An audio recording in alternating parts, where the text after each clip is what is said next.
Figaro Radio. Un autre regard. Anne de Guigné et Salomé Boulet. Figaro Radio. Bonjour Anne de Guigné. Bonjour Salomé Boulet. Cette semaine, dans votre chronique Un autre regard, vous nous parlez d'un sujet du quotidien, les tickets restaurants. Pourquoi ? À Salomé, j'étais intéressée parce qu'il y a une forme de polémique qui monte entre le gouvernement et les restaurateurs sur l'utilisation des tickets restaurants.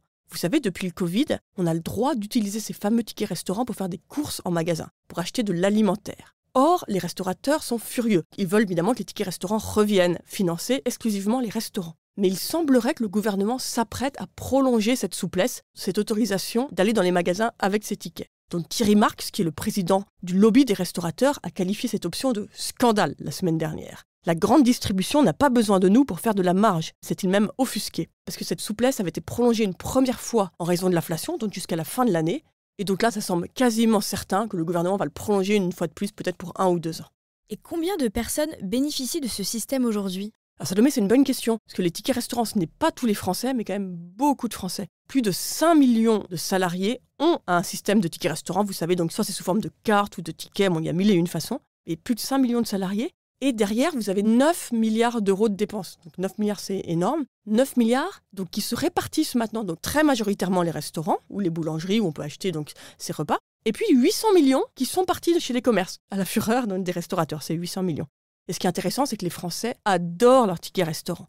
Quand il y a des sondages, on voit qu'à peu près 8 Français sur 10 les jugent indispensables. Pourquoi ils les jugent indispensables ? Je pense qu'il y a un effet psychologique, c'est que vous avez l'impression, avec cette deuxième petite carte bleue, d'avoir comme un bonus de pouvoir d'achat gratuit. Mais ça n'a rien de gratuit. Déjà, vous payez une grande partie directement sur votre rémunération du ticket restaurant. Ensuite, le reste est financé par votre employeur. Donc on pourrait se dire, l'employeur en fait pourrait vous le verser directement sous forme de rémunération. Et puis l'État, par derrière, vient subventionner toute cette usine à gaz. Ça coûte 1,5 milliard d'euros par an à l'État. Alors dans une situation où l'État est aussi endetté, quand même ça m'interroge.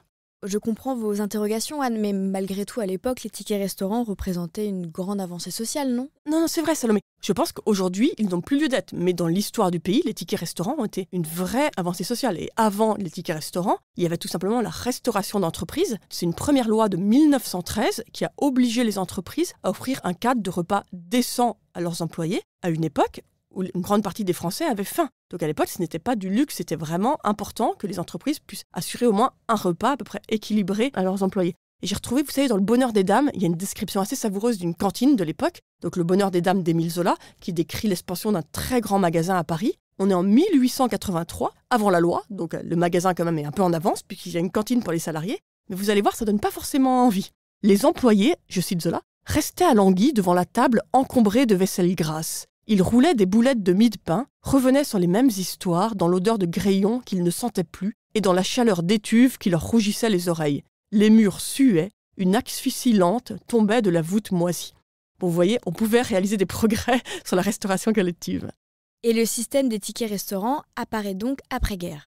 Tout à fait, Salomé. En fait, il a été importé d'Angleterre et la France y est très vite convertie parce qu'il avait un grand mérite, c'était notamment de lutter contre la fraude fiscale, ou peut-être l'évasion fiscale pour être plus précis. Parce qu'à l'époque, il y avait beaucoup d'accords informels entre les entreprises et puis les restaurateurs locaux, où les entreprises donnaient en quelque sorte des bons à leurs salariés pour aller déjeuner chez les restaurateurs. Et tout ça, en fait, échappait au fisc. Donc avoir un peu tout normalisé, ça a permis au fisc de récupérer ses recettes.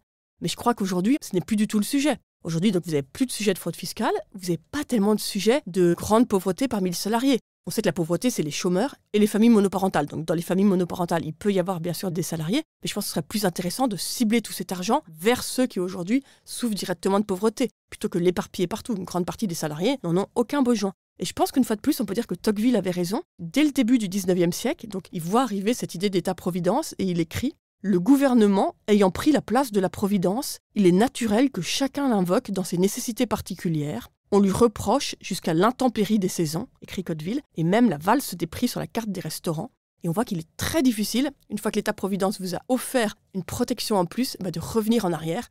Revenir sur les tickets restaurants, ça semble aujourd'hui un combat vraiment à mener de très hautes luttes. Merci Anne de Guigné. Merci Salomé.